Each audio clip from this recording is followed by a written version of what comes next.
우리에게 주시는 하나님의 말씀은 야고보서 5장 16절에서 18절까지의 말씀입니다. 함께 합독하겠습니다. 이러므로 너희는 죄를 고하며 병 낫기를 위하여 서로 기도하라. 의인의 간구는 역사하는 힘이 많으니라. 엘리야는 우리와 성정이 같은 사람이로되 저가 비 오지 않기를 간절히 기도한즉 3년 6개월 동안 땅에 비가 아니오고 다시 기도한즉 하늘이 비를 주고 땅이 열매를 내었느니라. 아멘. 자, 이제 야고보서는 거의 결론 부분에 도달했습니다. 이제 다음 주 1시간만 더 하면 야고보서 강해는 끝이 날 것입니다. 자, 오늘 말씀의 주제는 기도입니다. 우리 지난 시간에 죄 때문에 병을 앓게 되는 경우도 있다고 말씀을 드렸는데, 그럴 때는 어떻게 해결할 것인가에 대한 교훈이 오늘 본문의 첫 절 16절에 나옵니다. 한번 같이 보죠.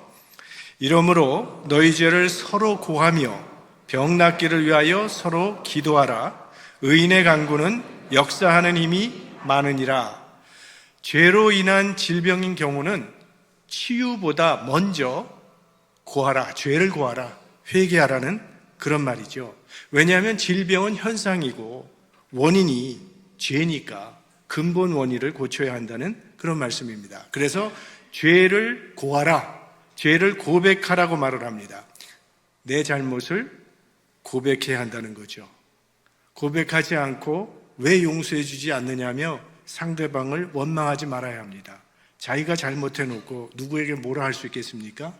먼저 자기의 잘못을 고백해야 해요. 그런데 이 고백하는 방법이 문제가 될 수 있습니다. 죄를 잘못 고백하면 오히려 더 큰 불행을 초래할 수도 있고 불필요한 사건의 발단이 되는 경우도 있다는 것입니다. 테스라고 하는 소설이 있죠.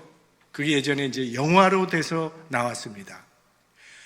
여주인공 테스가 결혼 첫날 밤에 자기 남편한테 과거에 귀족에게 악용을 당해서 아이를 임신했던 적이 있었다고 하는 사실을 남편에게 고백을 합니다. 실토한 것이죠. 그런데 남편은 그 테스의 과거를 받아들이지 못하고 결국 그녀를 떠나고, 그래서 결국 아주 비극적으로 끝난다는 그런 이야기입니다. 그러니까 어느 때는 내 죄를 평생 나 혼자만 알고 지고 가는 것이 은혜로울 때도 있습니다. 또 어떤 형제의 죄를 평생 감추어주고 무덤에 들어가는 것이 좋을 때도 있습니다.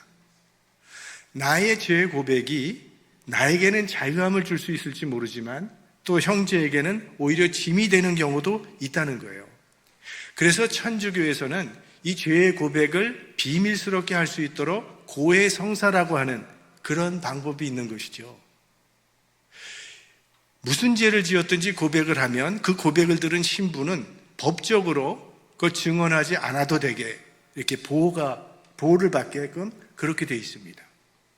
물론 이 죄사함이 반드시 공중 고백을 통해서 얻을 수 있는 것만은 아니지만, 그러나 죄 지은 자의 자유함을 위해서는 이 고해성사라는 제도가 참 좋은 제도라고 저는 생각을 합니다. 그러면 우리들은 어떻게 죄를 고백하겠습니까? 무엇보다 먼저 우리는 하나님께 죄를 고백해야 합니다. 이것을 회개의 기도라고 하죠. 하나님 앞에서 자기 잘못을 인정하는 행위는요, 우리 기독교가 가지고 있는 아주 위대한 능력입니다. 우리가 무슨 죄를 지었든 하나님은 어떤 죄를 지었든지 우리가 고백하기만 하면, 회개하기만 하면 용서해 주시겠다고 약속하셨어요. 요한일서 1장 9절 말씀 시작. 만일 우리가 우리 죄를 자백하면 저는 미쁘시고 의로우사 우리 죄를 사하시며 모든 불의에서 우리를 깨끗게 하실 것이요. 믿습니까? 이거 믿어야 돼요. 우리 죄를 고백하면 하나님은 다 용서해 주시겠다고 약속하셨어요. 근데 거기서 끝나면 안 됩니다. 그 다음에는 너희 죄를 서로 고하라고 했어요. 자, 이 죄라고 하는 게 대부분은 인간관계에서 짓게 됩니다. 그러므로 당사자들이 서로 자기 잘못을 고백함으로 자유함을 얻으라는 그런 말씀입니다. 자, 형제 간에 불화가 생겨서 서로 죄를 지었다면 먼저 하나님께 회개하고 고백하고 서로 만나서 잘못을 고백하라는 거예요. 그렇게 하지 않고 난 회개했다고 하는 것은 온전한 회개라고 볼 수가 없다는 겁니다. 자, 내가 이웃에게 피해를 주었습니다. 그 사람은 내가 준 피해 때문에 고난을 당하고 있는데 나는 하나님께 회개해서 용서받았다고 한다면 이건 값싼 은혜죠. 내가 피해를 준 그 사람에게도 잘못했다고 해야 그게 온전한 회개가 되는 겁니다. 예전에 왜 밀양이라고 하는 영화가 있었죠, 한국에서? 거기 보면 여주인공의 아들이 살해를 당하잖아요. 그 엄마는 하늘이 무너지는 것 같았죠. 너무나 괴롭고 고통스러운 시간을 보내다가 그래도 고통 가운데서도 이 범인을 용서해 보겠다고 감옥에 면회를 갑니다. 그런데 그 범인은요, 아주 평화로운 얼굴로 자기는 이미 하나님께 회개하고 다 용서받았기 때문에 마음의 평화를 누리고 있다고 해요. 그러니까 여주인공이 거기서 절규를 하지 않습니까? 내가 아직 너를 용서 안 했는데 어떻게 하나님이 너를 용서할 수 있느냐고 울부짖잖아요. 그거는 기독교가 말하는 진정한 회개가 아니라는 거예요. 기독교는 하나님께서 용서하시면 다 된다고 말하지 않습니다. 자신이 잘못한 사람에게도 용서를 구해야 합니다. 그것이 빌레몬서의 주제예요. 빌레몬서는 사도 바울이 오네시모를 통해서 빌레몬에게 보낸 편지예요. 아주 한 장짜리 짧은 편지인데 그 오네시모라고 하는 사람은 빌레몬의 집에 종이었던 사람입니다. 근데 집을 뛰쳐나가고 도망가서 로마로 도망을 갔어요. 근데 로마에서 바울을 만나게 되고 예수 그리스도를 믿게 되고 새 사람으로 변화되죠. 그는 하나님 앞에서 모든 죄를 회개하고 용서받았습니다. 세례도 받았어요. 그런데 사도 바울은 그것으로 만족하지 않습니다. 오네시모를 빌레몬에게 보냅니다. 너 직접 가서 네가 잘못했으니까 용서를 빌라는 거예요. 그러면서 편지를 한 장 써서 오네시모의 편에 빌레몬에게 보냅니다. 그 편지의 내용은 결국 오네시모를 용서해달라는 그러한 내용이죠. 그래야 빌레몬도 오네시모도 완전한 자유함을 얻을 수 있기 때문에 이게 진정한 회개라는 것을 사도 바울이 우리에게 교훈해 준 겁니다. 그래서 오늘 야고보 사도는 서로 고백하라 이렇게 가르쳐요. 중요한 건 서로입니다. 서로. 누구는 고백하고 다른 사람은 뭐 듣고 판단하라는 그런 말이 아니죠. 서로 고백하라는 겁니다. 피차에 잘못한 것이 있을 테니까. 그렇게 할 때 엉켰던 마음이 풀어지게 되고 영혼의 자유함을 얻게 되기 때문이죠. 그래서 그렇게 먼저 회개하고 그 다음에 병 낫기를 위하여 기도하라. 그러면서 의인의 간구는 역사하는 힘이 많으니라 이렇게 얘기를 하면서 엘리야를 예로 듭니다. 자, 엘리야는 기도함으로 3년 6개월 동안 비가 안 오게도 했고 기도함으로 다시 비가 오게도 한 선지자죠. 또 갈멜산에서는 무슨 일이 있었습니까? 기도함으로 하늘에서 불이 내리게도 했던 선지자예요. 자, 이런 말씀을 읽다 보면 우리는 역시 엘리야는 하나님의 선지자이기 때문에 기도에 능력이 있었다고 그렇게 생각을 하는데 그는 우리와는 다른 좀 특별한 존재라고 생각하기 쉽습니다. 그럴까 봐 오늘 야고보 사도가 단서를 붙이는 겁니다. 자, 17절 같이 봅니다. 엘리야는 우리와 성정이 같은 사람이로되 이렇게 못을 박아요. 이 성정이라는 건 본성이 같다는 거죠. 그러니까 엘리야는 특별한 사람이 아니라는 거예요. 우리와 똑같은 본성을 가진 사람이라고 말을 합니다. 자, 사도행전에 보면 사도 바울과 바나바가 전도여행 중에 루스드라라는 곳을 찾아가게 되는데 거기에서 나면서부터 안진뱅이 된 사람을 일으켰습니다. 그랬더니 거기 모여있던 사람들이요, 바울과 이 바나바를 신처럼 떠받들면서 제사를 지내라고 했어요. 그때 바울이 무슨 말을 하는가 하면 여러분이요 어찌하여 이런 일을 하느냐, 우리도 너희와 같은 성정을 가진 사람이라. 당신들과 우리도 나도 똑같은 사람이라고 그렇게 얘기를 해요. 또 사도 베드로도 성전에 올라가다가 안진뱅이를 고치는 일이 사도행전에 기록되어 있습니다. 그랬더니 사람들이 다 놀랄 수밖에 없겠죠. 베드로를 우러러 보고 있었다고 그랬어요. 그때 베드로가 한 말이 사도행전 3장 12절. 이스라엘 사람들아, 이 일을 왜 기이 여기느냐? 우리 개인의 권능과 경건으로 이 사람을 걷게 한 것처럼 왜 우리를 주목하느냐? 그러니까 왜 우리를 특별한 사람으로 생각하느냐는 그런 말이죠. 또 나중에 베드로가 백부장 고넬료의 초대를 받고 그 집에 갔을 때 고넬료를 비롯한 모든 가정 사람들이 거기에 모여 있었다고 그랬어요. 근데 베드로 사도가 들어가니까 베드로 앞에서 절을 했다고 했습니다. 그러니까 베드로가 그들을 일으키면서 나도 사람이라고 그렇게 말하는 이야기가 사도행전에 나와 있어요. 우리는 다 똑같은 성정을 가진 사람이라는 거예요. 우리 중에 특별한 사람 아무도 없다는 겁니다. 목사의 기도가 더 영빨이 있을까요? 집사의 기도가 더 영빨이 있을까요? 하나님께서 어린아이의 기도를 더 잘 들어주실까요? 어른의 기도를 더 잘 들어주실까요? 그 모든 것은요, 기도를 들어주시는 하나님께 달려있는 겁니다. 누가 기도하느냐에 달려있는 게 아니라 하나님께 달려있다는 말씀이에요. 그러니까 엘리야의 기도를 응답해 주신 것처럼 하나님이 우리의 기도도 응답해 주신다는 것을 강조하고 있는 거예요. 그렇다면 의인의 간구는 역사하는 힘이 많다라고 했는데 그럼 그 뜻은 무엇인가? 성경은 의인은 없나니 하나도 없다고 말을 했어요. 회개하고 예수 믿는 자는 의인으로 칭함을 받을 뿐입니다. 그러므로 이 의인이라고 하는 단어는 하나님과 바른 관계에 있는 사람을 말하는 거예요.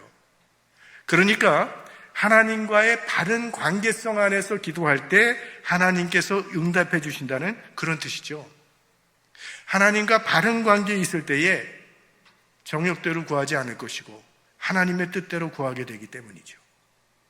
그러니까 누가 기도하는가 보다 더 중요한 것은 주님 안에서 신실하게 살아가는 하나님의 백성다운 기도를 드리는 것이 중요하다는 거예요. 그럴 때 주님의 능력과 주님의 은혜를 경험할 수 있게 된다는 그런 말씀입니다. 자, 예수님께서 기도에 대해서 이런 말씀을 하셨죠? 같이 보죠. 내 이름으로 무엇이든지 내게 구하면 내가 시행하리라. 이거 기가 막힌 말씀 아닙니까? 여러분은 정말 이 말씀처럼 기도한 대로 다 이루어졌습니까? 다 이루어졌다고 말하는 사람 한번 손 들어보세요. 그런 사람이 있는지. 우리가 주님의 말씀을 믿기는 하지만 문제는 현실이 그렇지 않다는 데 있다는 거예요. 기도하는 대로 다 응답되지 않잖아요. 그래서 솔직히 기도는 하지만 하나님께서 우리의 기도를 들어주신다는 생각보다는 들어주지 않을 거라는 생각을 더 많이 하게 됩니다. 교회 나가기를 그만둔 7가지 이유에 대한 통계가 나와 있는데 그 중에 첫 번째 이유가 뭔가 하면 기도 응답에 대한 실망 때문이라는 그런 대답이 있어요. 기도해도 해결되지 않더라는 거예요. 그래서 이제 교회 그만두겠다. 이런 사람들이 그렇게 많다는 거죠. 그런데 우리는 하나님을 믿는 사람들이기 때문에 하나님께서 우리의 기도를 들어주시지 않았다면 우리에게 문제가 있기 때문이라는 생각을 하게 됩니다. 하나님은 약속을 분명히 지키시는 분이시니까 내 기도가 응답되지 않았다면 이건 분명 응답받지 못하는 이유가 있을 것이라고 나름대로 생각을 하게 돼요. 그 몇 가지 가장 대중적으로 생각하는 몇 가지를 우리가 생각해 보면 먼저는 믿음이 부족하기 때문에 기도 응답이 없다는 생각을 하게 됩니다. 믿음이 부족하기 때문에 할 때 떠오르는 성경이 야고보서 1장 6절 말씀이에요. 봅시다.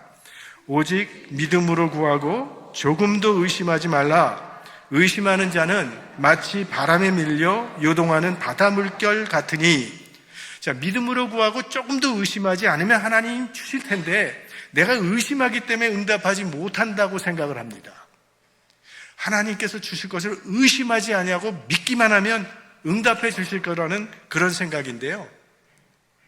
이때 의심하지 말라고 하는 그런 믿음이란 결국 잘 생각해 보면 그건 정신통일과 같은 거예요. 내 마음속에 마음이 분리되지 않고 조금도 의심하지 않고 믿으면 반드시 주실 것이라는 그런 확신이 있으면 하나님이 들어주신다는 그런 생각이죠. 기도하면서 의심하지 않으면 반드시 주실 것이라고 믿으면 주실 것이다. 정말 그렇다면 정신수양 많이 하는 사람이 기도 응답을 가장 많이 받게 될 겁니다. 통일 잘하는 사람이. 야고보 사도가 조금 더 의심하지 말라는 그 의미는 하나님의 사랑을 의심하지 말고 하나님께서 가장 선한 것으로 응답하신다는 것을 의심하지 말고 믿으라는 뜻입니다. 그러니까 의심하지 말고 믿음으로 구하라는 것은 하나님의 선하심을 믿고 기도하라는 그런 말이지, 기도하면서 마음이 분리되지 않도록 정신을 통일하라는 그런 말씀이 아니라는 거예요. 그러므로 기도하다가 내가 마음이 잘 통일이 이루어지지 않고 의심이 생겼기 때문에 하나님께서 내 기도를 들어주시지 않은 것처럼 생각하는 것은 그건 잘못된 생각이라는 거죠. 그 다음에 또 하나는 내가 정성이 부족하기 때문에 기도에 응답이 없다는 생각을 하기도 합니다. 그거는 우리 성경의 누가복음에 보면 예수님께서 불의한 재판장과 과부의 비유를 들어주셨어요. 한 마을에 불의한 재판장과 불쌍한 과부가 살고 있었는데 과부가 억울한 일을 당했다는 겁니다. 그래서 이 억울한 일을 풀어달라고 과부가 이 재판장을 찾아갔는데 재판장이 들어주질 않는 거예요. 여러 번 찾아갔는데도 역시 들어주지 않습니다. 그래도 계속 포기하지 않고 찾아갔더니 이 불의한 재판장이 이 과부의 원한을 내가 풀어주지 않으면 이렇게 계속 와서 나를 괴롭힐 테니까 들어주자 하고 과부의 간청을 들어주었다는 비유입니다. 그래서 그렇게 불의한 재판장도 자꾸 간청하니까 귀찮아서라도 들어준 것처럼 하나님도 우리가 계속 기도하기만 하면 들어주실 것이라고 생각을 합니다. 하지만 이 비유의 의도는 하나님도 이 불의한 재판장 같은 분이라는 말을 하려는 것이 아니라 하나님은 이 불의한 재판장과 다른 분이라는 것을 말하려고 하는 겁니다. 불의한 재판장처럼 하나님도 계속 간청하고 또 간청을 해야만 들어주신다는 말이 아니라 하나님은 불의한 재판장과는 달리 우리의 작은 신음소리까지도 들어주시는 분이라는 것을 우리에게 알려주시는 비유예요. 불의한 재판장과 하나님을 대조시키는 그런 비유라는 거예요. 그래서 주님께서 이 비유를 주시면서 마지막에 하신 말씀이 불의한 재판장도 과부의 원한을 풀어주었거늘 하물며 하늘에 계신 아버지께서 너희의 원한을 들어주지 않겠느냐라고 말씀을 하세요. 그러니까 우리의 기도는 한마디도 땅에 떨어지는 법이 없으니까 그걸 알고 기도하라는 그런 비유입니다. 하나님은 우리가 얼마나 기도를 많이 하는가를 세어보시는 분이 아니라는 거예요. 한 번만 더 기도했으면 들어주셨을 텐데 그 한 번을 멈췄기 때문에 응답하지 않는 그런 하나님이 아니라는 말입니다. 그러니까 더 많이 기도하고 더 정성을 다해야 하나님께서 들어주신다는 말이 아니라 하나님은 불의한 재판장과는 달리 우리의 기도를 다 듣고 계신 분이니까 낙심하지 말고 기도하라는 그런 뜻입니다. 근데 어떤 사람은 열심히 부르짖으면 하나님이 들으실 것이라고 생각을 합니다. 근데 그거는요, 자신의 열심을 의지하는 겁니다. 기도는 우리의 의에, 우리의 정성과 열심 때문에 이루어지는 게 아니에요.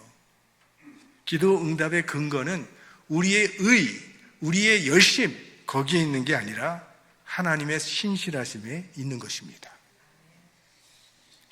마지막으로 하나님만 한 가지만 더 생각을 하면 우리의 기도가 이게 정력적인 기도이기 때문에 기도 응답이 없다고 생각하기도 합니다. 역시 우리 야고보 사도 4장 3절 말씀 볼까요? 구하여도 받지 못함은 정력으로 쓰려고 잘못 구함이니라. 정력으로 구하면 기도 응답 안 되죠. 근데 문제는 어떤 기도가 정력적인 기도인가 하는 것이죠.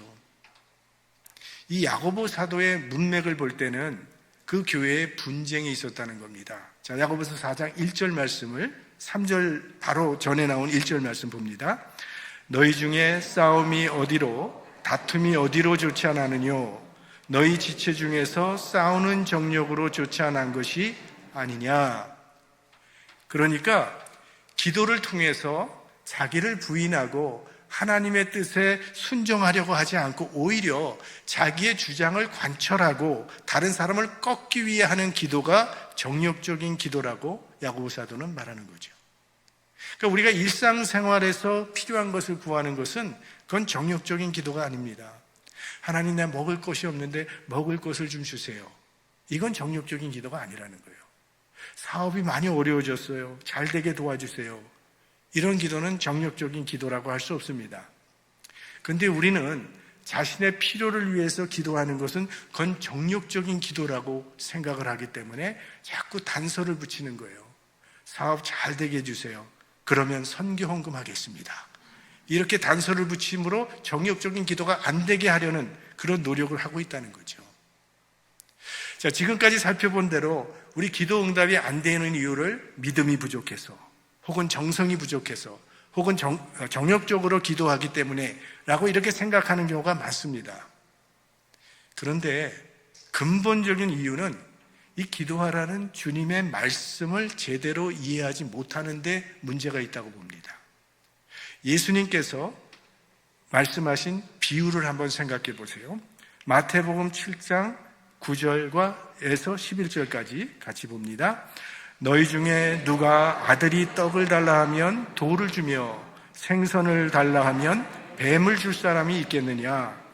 너희가 악한 자라도 좋은 것으로 자식에게 줄 줄 알거든 하물며 하늘에 계신 너희 아버지께서 구하는 자에게 좋은 것으로 주시지 않겠느냐? 자, 이 말씀에 의하면 악한 아버지라 할지라도 자식이 떡 주세요 하는데 돌 주는 아버지는 없다고 말씀을 하십니다. 좋은 아버지라면 돌을 달라고 아이가 하면 뭘 주겠어요?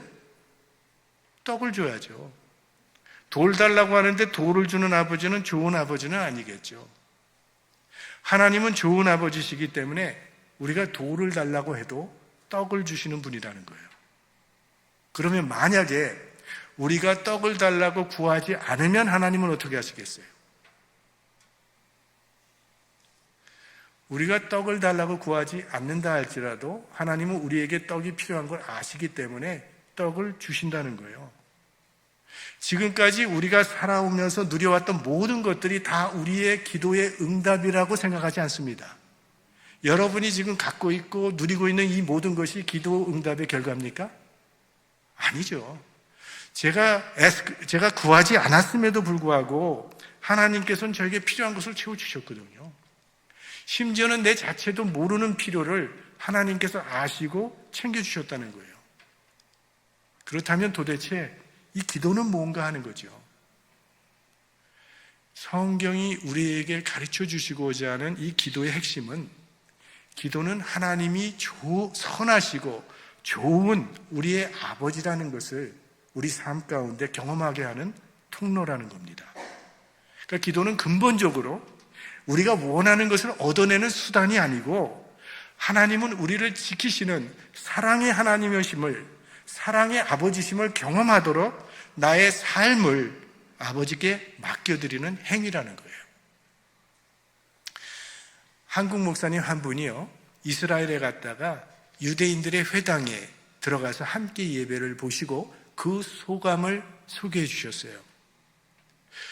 예배 중에 한 기도하는 시간인데 약 3분 정도 기도를 하는데요. 이래서 하나님께 감사합니다. 저래서 하나님께 감사하고요. 이렇게 하나님께 영광을 돌립니다. 계속 이런 기도만 하지 뭐 주세요라는 기도가 한마디도 없더랍니다.